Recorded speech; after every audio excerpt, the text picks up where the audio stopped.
morning and welcome to the next generation of Parks Lecture with Ambreen Tariq. I'm Paul Balknight, the Project Implementation Director for the Minneapolis Parks Foundation. I'd like to thank all of you for deciding to spend this time with us this morning. We know that you have many choices on how you spend your time, and we are honored that you have chosen to spend some time with us. Before we begin the program, I'd like to share a little bit about the Minneapolis Parks Foundation and the people who make events like this possible, starting with all of you who continue to support our work. We'd also like to thank Bar Engineering and Majors and Quinn for their sponsorship of this event. These events are presented by NPR News and produced in partnership with the Great Northern and the University of Minnesota's College of Design. Finally, these programs, like the next generation of parks, are made possible by the generous support of donors like you. To learn more and make a gift, please visit our website and click on donate. Again, thank you for your support. The Minneapolis Parks Foundation is an independent nonprofit whose mission is to transform lives through parks and the public realm by aligning community vision and philanthropic investment. We are blessed with an incredible park system in Minneapolis, and as stewards and advocates of this irreplaceable asset, we are focused on how a system of interconnected and interdependent spaces and places are more than just physical attributes. We want our parks and public realm to be places of calm, joy, healing, and transcendence, whether you're at the recently completed 26th Avenue Overlook in North Minneapolis, Waterworks Park on the Central Riverfront, or Minnehaha Falls. Our work is an ongoing partnership with communities across the city, which we could not do without the support and leadership of our incredible board of directors or the talents of my colleagues that I have the pleasure of working with every day. Connecting with people like you and a great diversity of organizations and institutions on a daily basis is a critical part of our work. The success of our mission is predicated on the ability for everyone in our city to feel welcome and included in our parks and public spaces. To experience nature as your authentic self should be accessible to everyone. Unfortunately, this is not always the case, as a history and legacy of racism has impacted who interacts with nature, how they interact with, and how they experience that interaction. Our speaker today, Ambreen Tariq, is challenging that reality through her work and advocacy.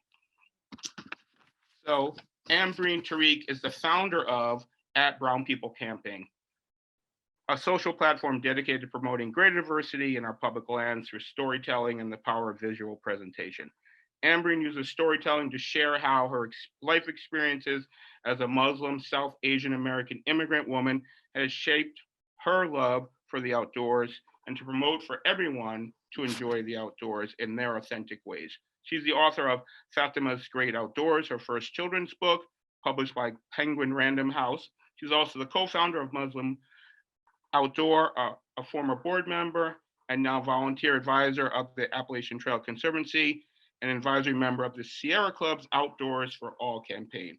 She is currently a brand ambassador for many well-known outdoor companies. Her writing has been published in Outside Magazine. Ambreen has been profiled by the New York Times, NPR, Self Magazine, CNN Health, Elite Daily, and more.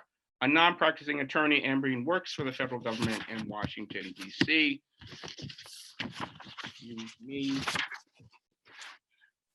So we are pleased and honored to have Ambreen here. And after Ambreen reads from her book, Stephanie Curtis from NPR News will facilitate a deeper conversation with Ambreen. Stephanie is the director of programming at NPR and a veteran producer of daily news shows, documentaries, conferences, and call-ins for the NPR News. She also was among the pioneering producers who launched The Current. So without further ado, Ambreen Tariq, thank you.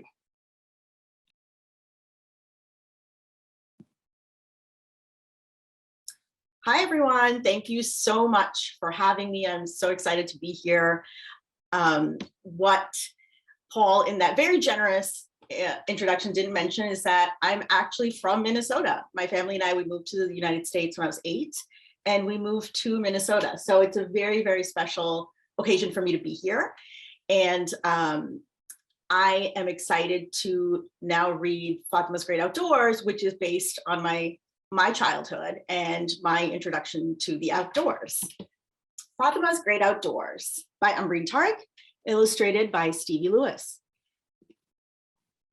Fatima and her appa stood at the curb and waited for their parents to pick them up from school. Today, they weren't going straight home.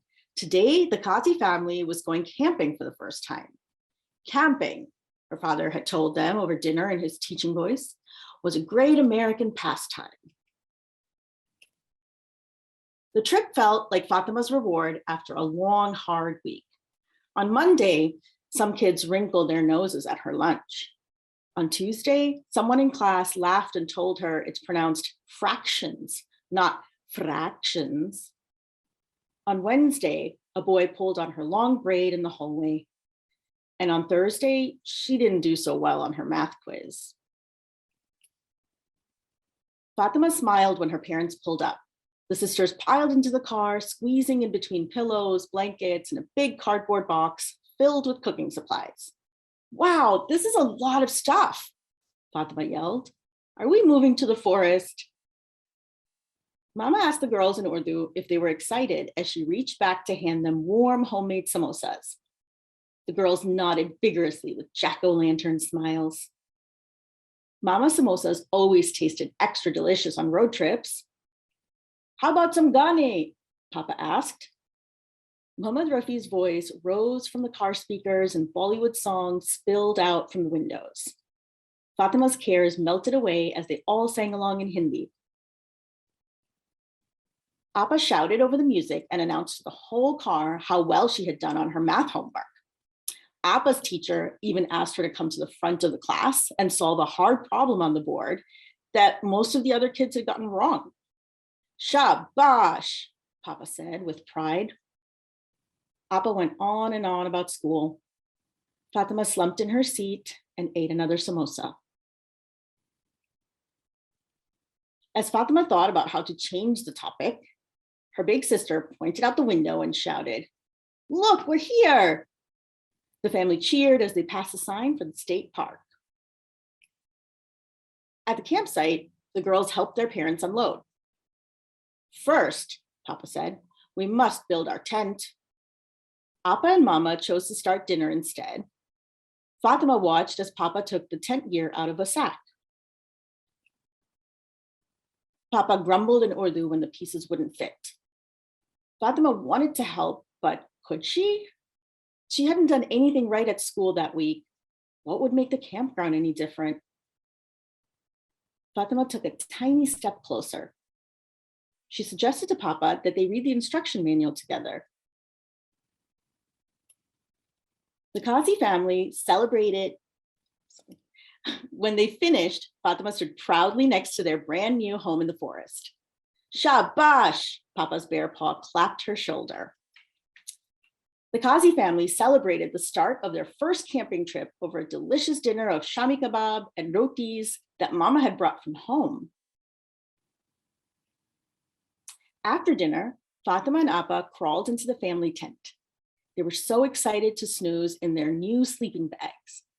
They never had rooms of their own, not even in India. So being together in one big tent felt cozy and right. The girls zipped up their sleeping bags and chattered on as their parents finished cleaning up. Appa was telling Fatima about how she won her class spelling bee when suddenly her face dropped. She gasped and pointed to the tent ceiling. 8 long, giant legs gripped the outside of their tent. A monster! The girls screamed and huddled together. They screamed out for Mama. She was fearless and would know what to do. When they lived in India, Mama would catch the lizards and throw them out without flinching. That's why she has that funny finger, Appa said. She'd been getting rid of a scorpion from her house when it stung her. The monster moved across the roof and the girls screamed again. What's going on? Mama shouted over the sound of dishes being washed. The Kazis didn't use paper plates because they were too expensive. Mama, don't open the tent, Appa yelled. There's a giant poisonous spider monster outside. Don't be silly, it's tiny. Mama replied impatiently. Go brush your teeth before bed. Mama held the tent door flaps, and on the count of 3, the girls ran out. They followed the same precautions coming back inside. 1, 2, 3. They zoomed into their sleeping bags in a single fluid motion. That night, Fatima had a hard time falling asleep. Crickets chirped and wind blew against their tent. She flinched every time a twig snapped. But soon, as the trees swayed outside, Fatima's eyes got heavy and she drifted into a warm, deep sleep that only campers enjoy. Soft snores drifted outside the Ghazi's tent and joined the sounds of the forest. The next morning, Fatima woke up to the smell of anda and roti cooking in ghee. Papa was waiting for her to make the bacon over a roaring fire. He had promised Fatima they could have bacon for breakfast, just like the other American families. They had even made a special trip to the halal butcher for the beef kind. Bahar aa jao, Papa called for them to come outside. The sisters crept out slowly. Mama pointed at the top of the tent between chuckles. Go look at your big monster, she said. A harmless little daddy longlegs sat quietly between beads of morning dew. It had been guarding them from mosquitoes all night. The girls laughed and laughed. Mama and Papa laughed too. Fatima was pretty sure the spider joined in as well. Let's start the campfire so we can make the smoky bacon you've been so excited about, Fatima, Papa said. 20 minutes later, there was still no campfire. Papa grumbled under his breath in Urdu. The fire wouldn't catch. Fatima looked around at the other families' campsites and they all had roaring fires. Why couldn't theirs look like that? Why did Fatima's family always have to be so different? She pouted and kicked rocks. Papa kept spraying lighter fluid on the logs. The fire would scream for a second and then it would be gone. Mama came over to see what all the fuss was about. She shook her head and clicked her teeth in disapproval, the way Fatima's aunties did. That's not how you start a fire. Let me show you, she said. A fire, like strength, takes patience to build.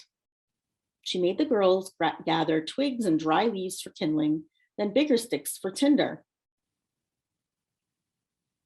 Unlike Papa, who grew up in big cities in India, Mama came from a small town where they had to use a wood burning stove outside to make chai when they ran out of gas for the inside stove. Fatima remembered visiting her nanny's house and helping one morning. Mama showed Fatima how to use a long metal pipe to breathe oxygen into the fire. That's how it comes alive, she had said.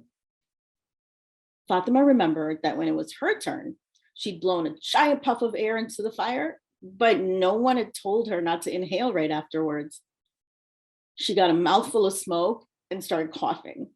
Her cousins had howled with laughter at the city girl. Well, now you know, Mama had said, rubbing Fatima's back as she coughed. Fatima smiled at that memory and watched wide-eyed as Mama blew life into the campfire. Though Fatima hadn't built the fire herself, now she knew how. As the Qazi family packed up, Fatima's heart felt heavy. I'm so sad, she told Appa. I don't want to go home. Home meant no laughing around the campfire or telling funny stories from India. Home meant no long road trips with fresh samosas and Bollywood sing-alongs in the car. Home meant taking tests, doing homework, getting in trouble, and being teased at school. Home meant Mama and Papa would be tired again from working long hours and 2 jobs each. Fatima looked at the tall trees and the big blue sky and the imprints in the dirt where their tent used to stand. Being outdoors reminded her of how she used to feel in India. She had fun, she didn't feel sad or scared, and she loved how adventure was around every corner.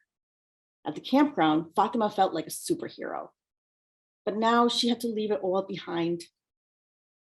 Appa rubbed Fatima's back and said, don't worry, we'll be back soon. Remember, you can share all this at Show and Tell. Fatima returned to school with stories of her great outdoors. Guess what?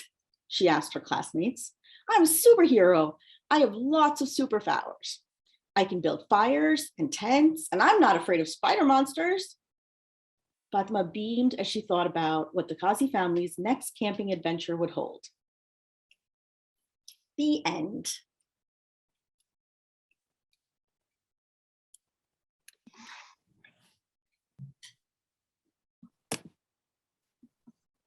Oh, that was fantastic. I loved hearing you read that. I read it already, but it was great to hear your voice.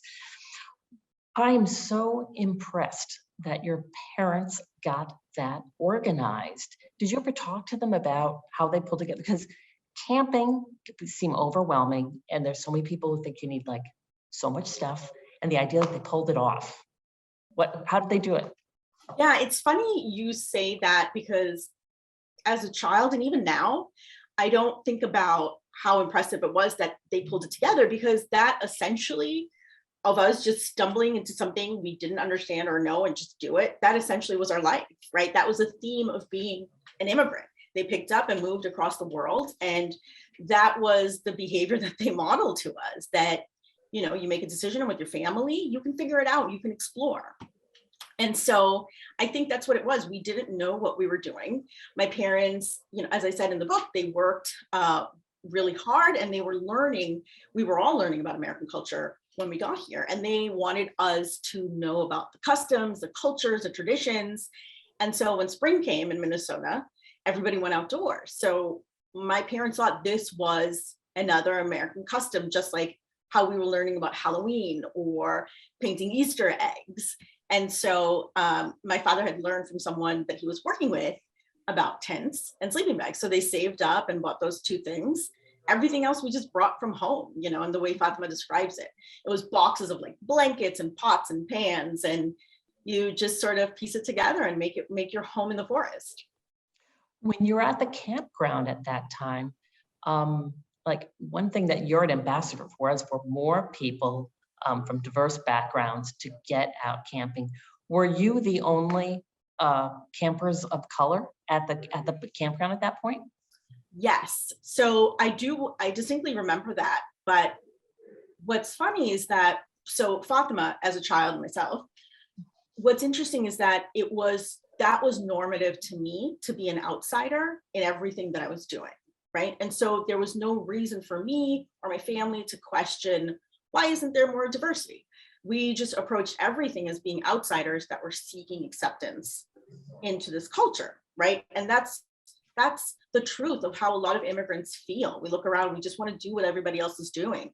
But the truth is, as I grew older and I felt more comfortable in my identity and in my belonging in this country, I became more and more passionate about disrupting that and figuring out, why aren't there more people outdoors that look like every other part of my life, right? So for me, it was the food that I ate, the art that I enjoyed, media, music, the people I work with now, even I went to school with. Like, every part of my life is entrenched in diversity. But then when I go outside and then go in the outdoors, all of a sudden that life that I know as my regular life is gone, right? It's suddenly just homogenous.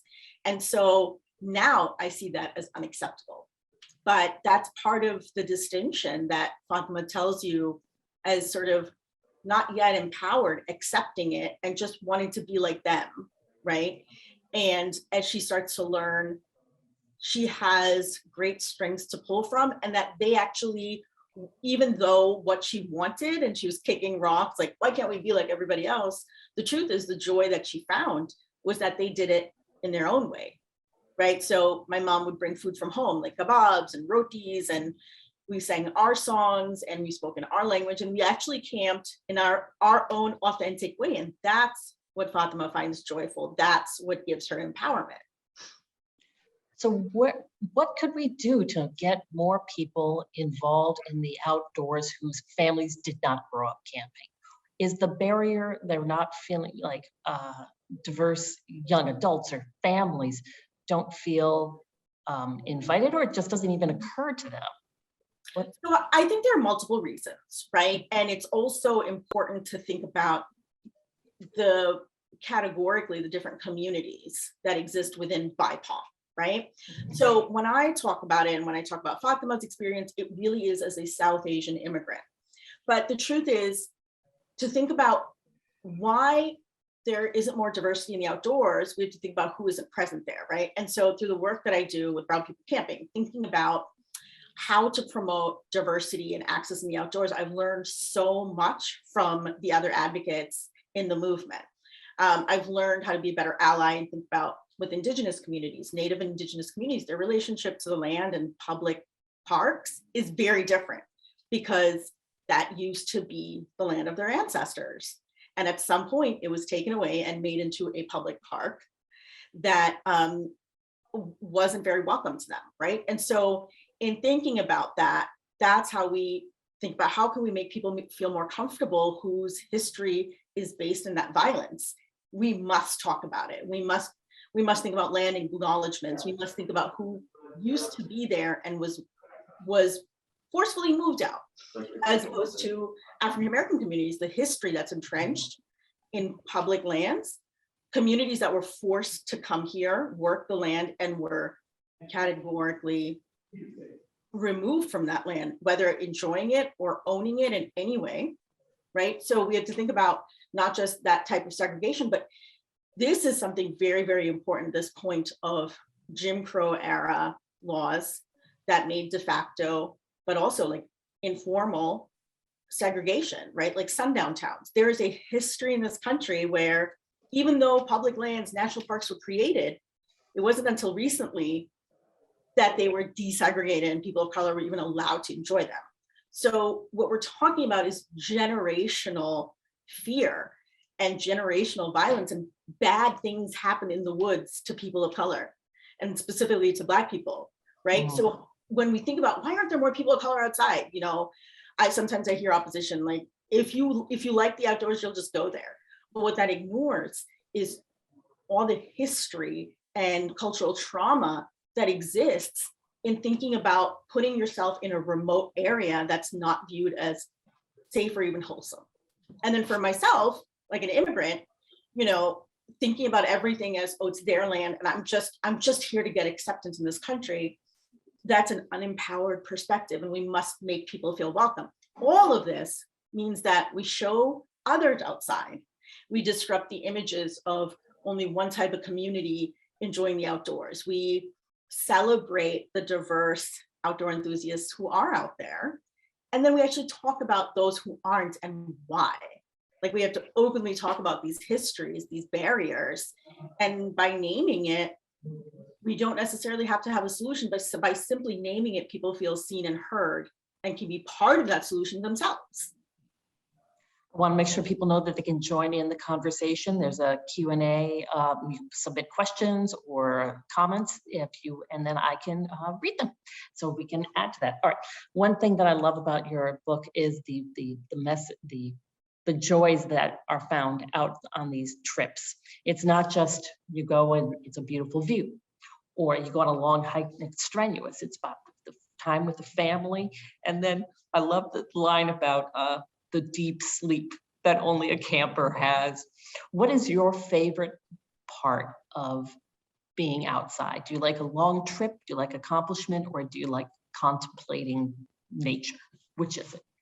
Again, all of the above. And I'll add to that list. So for what's really important about the story with Fatima is that, you know, it was a very difficult time for her, right? She's moved to this country. She's dealing with probably very real anxiety and depression as a child. Not only is she being bullied at school, she's not doing well in school in a way that her parents celebrate. And then, you know, just there's a complete upheaval. But what happens is, you know, she talks a lot about this. Being at the campground meant she suddenly felt joyous and adventurous in the way that she felt like a child back home, right? It felt normative again to be curious and have fun. But I think what was most important for me, it was very formative, was in that moment when we were in that campground, all of the other difficulties and struggles that every single one of us was dealing with in different ways, whether it was my sister or my parents or myself, they sort of melted away. And in that moment, we just got to be a family. We got to see our parents laughing and having fun and like trying and failing and building a fire. All of these like really essential things that form a foundation between a family, doing things together, learning things together, laughing, enjoying food. And so that was very formative for me. And to this day, my favorite thing really is cooking outdoors. Like I've done all sorts of different camping, but car camping is my favorite. I always feel that joy and love for cooking food in the outdoors and enjoying it with family and friends. And that feeling is very sentimental to me. And it's one of my favorite things. We used to always get special things that you never got anywhere else, you know, when we were camping. And I feel that. Okay, we've got a question from in the chat. Thank you to speaking to generational trauma and fear in relation to the outdoors, and that is the experience from many communities of color. Naming that is so important. Many POCs are not excited about Minnesota winters. What are some tips for getting out there and embracing it anyway? Thank you for that question, because I am one of those. So I'll tell you this funny story. When we moved to the United States, and when I actually landed here to come do this event, it was almost, I filmed it and I sent this message to my family. It was almost 30 years to the date that we landed in the exact same airport from India, from our flight in Minnesota. And I remember distinctly seeing the blue lights, seeing gray snow. And I always thought snow was supposed to be white, but it was gray. But we moved here from India. We didn't even have coats. Like we actually wore my boy cousins' hand-me-downs. You know, we didn't know what it's like to live in winter, and we had to learn, right? And so as a child, winter was very different. It was adventurous for us. I don't remember having bad memories of being outdoors in the winter because we wore snow pants. We wore snow pants to school, right? And we would go sledding and we enjoyed the outdoors the way children do. But as I got older, I really feel the inconvenience of being cold. And I've pushed myself to think about different ways to get outdoors because I really do get down as the light decreases. It's not just the cold weather, the dark days really get to me. So what I've done is really think about and look around to see how do others enjoy the outdoors. And I'm constantly learning different ways that people enjoy wintertime.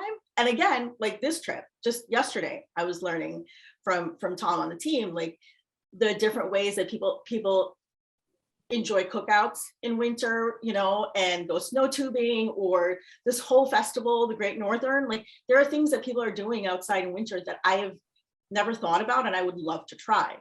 But the difference is because I have worked really hard and have had the privilege to develop a confidence to try something that I know nothing about. And that's, I think, a really, really important point when we talk about how do we increase diversity in the outdoors, whether it's winter, summer, spring, fall, whatever. The point is you have to have the confidence and the sense of safety to see yourself in a place that you're completely unfamiliar with, and to see yourself being uncomfortable because you imagine that there is a different payoff. All of these things are pretty massive psychological privileges that come with not having been threatened or have a history of fear in that space. So no matter what season we're talking about, I think we have to, again, make people feel comfortable, name these problems, and then demonstrate that it doesn't always have to be extreme. It doesn't have to be, you know, sitting in the middle of a lake and -15 fishing, and that's the way we do winter. It can be, I'm gonna go sledding with my niece and nephews, and that's me enjoying the outdoors. I got a toboggan last year, and it's just a completely different way, right? So why not be the way we were when we were children? Why not do the things that actually make us feel the fun? And if it's uncomfortable, let's try something else. But there's no reason to accept the feeling that this is not my place. I don't belong here. Bring your friends, bring your family. That's what we did. And that's what I did with Brought to Go Camping. I looked around and I didn't see a community. I felt like I didn't belong, like that little immigrant girl, right? And so I tapped into a community, I tapped into a movement, and I built a community, even if it is digital and virtual. I have a sense of belonging and I learn from them and I share my experiences and it opens my eyes to different ways to experience the outdoors or knowledge I didn't have before, like land acknowledgement with Native and Indigenous communities. So I would say that community, building it, finding it, and simply learning from people that you can identify with and find empathy with is the best way to explore the outdoors, even though most people will think about the outdoors as going outside to be isolated. That's just not how I see it. We have a question here with someone who wants just some hiking 101 winter advice. Do you have some concrete advice of like, all right, I'm going to go out there hiking. Yep. What do you wear? What should you do? What should you plan? Yes. I have a very low threshold for being uncomfortable. It takes a lot for me to get up and go out and be cold. So one thing is I think about what is it that I want to do, not simply that I need to be outside. What is it something that I enjoy? Whether it's a hike, I've recently discovered birding. So it's an activity that's going to have a payoff for me. I love photography, or whether it's sledding. So I think about the activity itself and then taper my clothing. So there are different parts of me that can never seem to get warm. I am all about the layers. I have a very thick base layer, which is important. And then always in winter, no matter what, whether it's snowing or not, being waterproof, because the slightest moisture will send you home, right? So it's so important, whether it's snow pants or just water resistant pants, definitely finding out what makes you uncomfortable and then working around that. And it doesn't always have to be investing in the expensive gear, even though I learned that sometimes it's expensive because it actually is really good quality, but not all of us can afford putting hundreds of dollars into, snow pants and things like that. So what I will do is look for leggings and thermals that I can just layer underneath my clothes, put on a sweatshirt, and make sure those parts of me stay warm. And you focus on where the air is going to get in, right? Your neck, your hands, and your feet, your socks. Right now I'm wearing 2 pairs of socks because I'm not going to go out and buy more expensive ones. And then I also think about the health issues that I have. So I have early arthritis. So it's very, very important for me to focus on warm gloves, right? So it's not just about how can I not be cold, but how can I stay out there longer? Hydrate just as much as any other time. Keep your pack light. Pack a blanket, because when you sit down in cold places, you get cold pretty quick. The ground will zap you of your heat. A hat, all the basic things to keep yourself warm, but pack an extra layer. If you can afford it, invest in those lightweight things that you can shove in your backpack so that if you get cold, you can put on another layer or take it off. I always find you think it's going to be, I don't have enough on, and then you're out there for 45 minutes and you start taking the layers off. That's It's amazing. Right. Starts coming off, right? Exactly. And even when I do remove a layer, my hands, I have poor circulation, so my hands are always cold, right? So thinking about taking off layers, but still having warm socks, warm gloves. There are parts of you that should always stay warm. And I'm old, so I'm going to tell you, hiking bowls also in Yes, the winter. absolutely. Awesome. They're great. Absolutely. All right. We have a question from Karen. Karen wants to know, she said, can you describe car camping? What do you mean by that for people? Yes. I think, Karen, this is such a brilliant question because people use the word camping to describe so many different activities. I have a friend who takes her kids camping every year in a cabin, right? And then I joke, I'm not camping, but you are camping, right? Camping, I think what we think about is sleeping in an underdeveloped place that doesn't have the comforts that we're used to, right? It doesn't have running water, it doesn't have light. The people don't actually live in that place, but we are going to because we're going to enjoy the outdoors there. So for me, car camping is when, and this is what my family did, we go to a campground and the campground itself is set up for you to pull your car in and then you can set up your tent next to it, right? You have this little lot. So usually that lot will come with a fire pit, place for you to set up your tent, and your car is right there. So you're not actually hiking out somewhere with a backpack and all your gear. And that's a very, to me, that's just home base. It's like soul food for me, that type of camping, because then it's like what my parents did. I bring cooking supplies, I bring meat, because when you're backpacking, you have to carry everything that you need for however long you're going out. So lightweight tent, lightweight sleeping bags. Usually, if you're going out for multiple days, you're going to need dehydrated food and a little stove. You're not exactly going to be able to bring anything that perishes, like meat, like Fatima's halal bacon, because it's going to go bad, right? So for me, car camping is just the perfect balance of all of these things that I love. I love being outdoors. I love sleeping outdoors. I love hiking, but I also love the luxury of cooking on a fire outside and enjoying the smell of the smoke and all of those good things. And the thing is, like, I really encourage people who haven't done any sort of camping to try car camping, because it really lends itself to allowing people to transition into being outdoors in a comfortable way. So if you don't have a mattress, like if you don't have a pad to sleep on, you can bring blankets, you can bring pillows, you can bring whatever it is that you need to be comfortable in that tent. You know, I know people who have air mattresses. I know people who sleep on just this thin foam. You know, you do whatever you want, but the importance of it, especially if you have kids or you're bringing other people with you, it's a family. You know, you can all pile in and squeeze together and just have a good time. And it's however you want to do it. And then when you look around the campground, you see that families and people do things in such different ways. And the flexibility of that, of the ability to have your vehicle next to you to hold the things that you want, that really lends itself to having a fun experience. When you went to the campground as a kid with your family, when my family would go out car camping, you'd wander around, you'd chat with people. There, like some people, there are always the people just stroll from campground to campground and like hang out and like stop and chat. Did your family feel welcome that way? And did you have that feeling of connection with the other strangers that were there? I didn't even know that happens Yeah. until you just said that. I've never even thought about that as like the experience of camping, because that nobody has, even to this day, when I go camping in a campground, that's not an experience that I have, you know. Wow. And it doesn't have to be overt.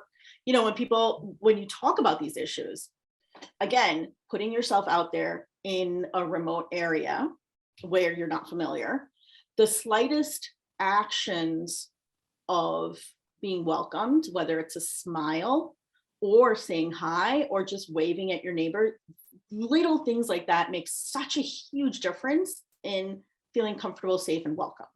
Mm-hmm. So that is an experience I don't have. In fact, I did a partnership once with a very well-known trailer company. And, you know, we did this, I borrowed a trailer that you hitch on, and it's fantastic. And I was going to do storytelling of diverse public lands and monuments that represent the history of our country, of all the different communities. And so when I was leaving, the person I was working with said, I'm so excited to hear the stories you're going to have, because, you know, when you're in like one of those RV parks, one of the best things is like people will come and they want to see inside, and like you get to meet all these people. And I laughed. I was like, that's not going to be a part of my storytelling. I'm telling you right now, that's not going to happen to me. And he was like, you don't know the RV trailer community. You don't know, like, it's a very warm community. And he challenged me on it. And I came back and I was like, that never happened to me once. If anything, I got challenged by people about whether I knew what I was doing, whether I knew the proper way of pulling out or pulling in or hooking up and all of these things, right? So little acts of kindness matter in making everyone feel welcome. So my advice is always, how would you be a good person? How would you be a good neighbor? Do the same thing in the outdoors and make people feel welcome. All right, so if there are some people who want to get started car camping or just hiking, and they've got a family like your parents had, what recommendations do you have to just get started? My And favorite, that's coming from the online chat. If anyone has chat questions, you can put them in the chat and we'll answer them. Go. my favorite thing to do, wherever I'm going, whenever, to this day, anytime I'm going to a place I haven't been, the first thing that I do is I would call up and talk to a park ranger. This is something that not a lot of people think about, because we still assume that you go to the website, all the information you need is on there, which is not true. A lot of parks and rec departments are strapped for resources and are not always doing the best job on their websites. The best thing to do is call and talk to a ranger, because not only do they know the latest information about what you can and can't bring, the easiest thing is to tell them, this is my first camping trip. I'm coming with these kids, and what should we do? What, like, literally, they know this area, and they also often know programs and will tell you, you can do, if this is the amount of time you have, this is a hike I would recommend. Oh, you have different abilities in your family. This is an accessible trail. It's just, I cannot emphasize enough how important it is to call and talk to a ranger about it. The other thing is, again, with social media, it really, really helps to now connect to communities that are part of the movement, that are promoting new outdoor enthusiasts or, diversity. And I have found the power of simply asking and admitting that I don't know, what do you recommend? And people who love the outdoors love to give you advice on how to do it, So I would say do that. A lot of times my advice is always coming back to social dynamics. I learn a lot from people, and I get a lot of encouragement from people rather than just reading books. But also, there are so many checklists that exist that I find, as you do it more, whether it's your first time or the 10th time, you will never remember everything. And every single time I go outdoors, I forget something, and I have to become innovative and find a solution for my needs, right? Or even the fire. Every single time I work on starting a fire, there's a new problem. So one, I would say, welcome the unpredictability as a part of your experience and the fun of it. And if you're doing with a family, that's a great way to get the kids involved in coming up with cool solutions, right? Like with the fire with Fatima, the kids got involved in gathering the twigs and the kindle and leaves. And so I would say welcome that, the unpredictability, and just accept that there's going to be stuff that you forget and you'll have to find a solution. But also, when you go online, you can Google car camping checklists, right? And so I find that to be very useful, and I do it when I have advanced time. It's categorical, like you think about sleep, all the things that you need for sleep, sleeping bags, pads, pajamas, layers when you sleep. I cannot emphasize that enough. The first time I went camping, I thought all this stuff is a hoax. I'm like, whatever, the sleeping bag, I bought it. I was like 35 degrees, or I think it was like a 45-degree sleeping bag. Like, whatever, what is the difference? I'm not going to spend money to get colder. I am not kidding. It dropped to 35. I was freezing. And then when it was at the temperature limit of the bag that I had bought, perfect. I was like, okay, I'm starting to believe this stuff, right? But that checklist is very, very helpful, because there's a lot of little things for different people that are important for comfort. For me, like earplugs, as beautiful as it is to hear birds in the morning, I'm not trying to wake up at 6 a.m. and they're always right above your tent and they're squawking. And I'm going to be honest, I don't find that beautiful. So I actually bring earplugs with me when I go camping so I can sleep. All right, so I want to hear what's your favorite trip you've been on the past couple of years? Where, like, anywhere in the country, or I don't know if you do camp out, do you travel and camp? Anywhere in the country, anywhere in the world. So the interesting thing about your question is about the last couple of years, and with COVID, my travel has completely, this is the first time I've traveled in almost 3 years, like actually gotten on a plane and gone somewhere. So what that did was it really made me focus on local parks, local areas that I didn't really think about exploring. And it's been, so I live in the Washington, D.C. area, which is Maryland, Virginia, and D.C., and that's the Chesapeake Bay. So I have really gotten into exploring the Chesapeake Bay, the different parks, the nature preserves. And I talk about this all the time. My favorite place where I live is this little island called Assateague Island, and it has wild horses. And it's like a local gem, a local favorite. And that's where I go because it's beach camping. But believe it or not, beach camping is very difficult. It's very difficult. One, you will never get that sand out, no matter what. No matter how expensive your vacuum is, you will never get the sand out of your tent, because sand sticks to the static of the tent. Never going to go away. But it's also difficult because With the beach, tent stakes don't work in the same way. I learned everything, every fact I'm telling you right now, I learned the hard way because the storm came and the water came right into my tent because I didn't stake out the actual the cover for my tent. So water came in and all the stakes came out because I didn't get sand stakes. Everything that I believed was like, that's just a gimmick. That's a marketing gimmick. I have actually learned the hard way isn't. So I love going there. I love exploring the wildlife. It's not an extreme hiking experience at all. It's a very small island, like end to end, but I just enjoy the beauty of it and the closeness to the wildlife. So you're leading a winter hike this afternoon for people who have not gone on a winter hike before that might be coming along. Like, what are you going to be dressing in, and what do you suggest for people? So I'm dressed for this whole day to be outdoors, and like I said, I have a very low threshold for discomfort, so I'm wearing several layers, and we're actually sitting upstairs in the building, and I'm so warm. I had to take off the layers to do this video. So I'm not going to show you my long johns, but I'm sitting in long johns right now. I'm wearing multiple socks, multiple layers. I have to have high waterproof boots, which I've invested in over time, and a coat with a hood, face. I mean, I'm definitely like, I see people walking around in Minnesota, even though I grew up here, I see people walking around Minnesota, they're like leggings and a pair of sneakers. And I'm like, I will literally die. So I'm wearing a lot of layers. I'm packing water. And most importantly for me, my shoes, because you can slip and slide. So I would definitely recommend making sure you have sturdy shoes that, you know, can actually grip whatever the land is, whether it's iced over or slush. Make sure it's waterproof. But the other thing is to like just study the map in advance. You don't have to fully understand map compass skills. You just want to know like where you're going and how far and how comfortable you are going that far and then coming back, you know, and whatever it is that you need in that time, if it's poles or if you have snowshoes, like just sort of thinking out what that hike is going to be in this type of a weather. What are you going to be looking for on the hike this afternoon?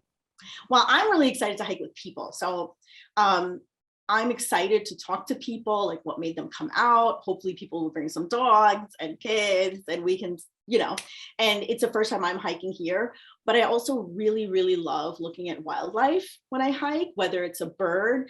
I mean, I've been a city girl for most of my life. So for me, pigeons are part of my wildlife, you know? So I really enjoy thinking about the special ecology of wherever I am and in that weather, what is growing, what isn't growing, what is the ice like, what's the ice formation? Like, I just really love thinking about why it looks the way it looks at this time. And most importantly, whose land was this and how did this park get made and why this trail, and thinking about the people who built it, who lived here before, what is the history of this area. All of that makes the hike to me very exciting. Bring it back to your family.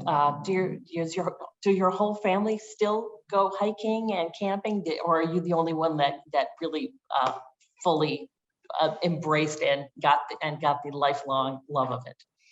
I'm definitely the one who does it more often, but my sister could actually argue against me, right? So she has 3 kids and they go outdoors for a lot of different things, whether it's playing soccer, like whether it's my nephew's soccer game, whether it's biking around the neighborhood, whether it's sledding, or, you know, like maybe my sister actually does far more outdoor activities than I do. In fact, I think that's true. And the importance of talking about that is that there isn't one way to outdoors. If you are outside of your home and enjoying something natural, whether it's fresh air or water or the park, you are outdoors and you're enjoying the outdoors. So even though my mom, my sister, a mother of 3 kids working long hours, she actually probably does far more outdoor things than I do. And I'm just more talkative about it because I'm talking about the trail and I'm talking about the national parks and I'm talking about camping. But truly, it's whatever that activity is that is most joyful to you. My parents are a little older now, so they're not going out as much, but every summer when they lived in California, they would go out with all their friends, like of their age and their generation. And they would all go out and camp in Yosemite, and they would make like this big pot of biryani, which is like this rice dish in the woods. And that's not weird to them. That's like, I'm like, Mom, you're making what we eat at the dinner parties. Why don't you like cook something similar? It's like, because this is delicious. Like, why wouldn't we make this? It tastes so good, you know? And I love that they still did that, and they did it in their own way. And as they got older, they bought cots because it was easier for them to sleep on the cot, you know? So people can evolve in the way that they enjoy the outdoors, and we should absolutely celebrate that. All right, I'm going to invite Paul back for some closing remarks and to make sure that everybody knows what's going to be happening with the hike this afternoon. I can't go to it, but I wish I could. But I'm gonna, last weekend, I hiked across Lake Pepin, was completely frozen, walked from Minnesota to Wisconsin. So maybe I'll try to replicate something like that tomorrow. But I hope that you enjoy the trek this afternoon. Stay warm and hope your fingers don't get cold. Thank you. Thank you so much. Thanks. Paul, you ready to take over with some closing remarks? I am. So thank you, Ambreen and Stephanie. Ambreen, for that great presentation. And again, Ambreen will be conducting this hike at 2 p.m. today at North Mississippi Regional Park. So hopefully you can get out and go on a hike with Ambreen. I'm sure it'll be great. Again, we want to thank all of you for coming out, and our sponsors, Bar Engineering, Majors and Quinn, the Great Northern, University of Minnesota, and NPR for sponsoring this great event, and Ambreen again for coming here and presenting that. It was really enjoyable. So thank you, everybody, and have a great day.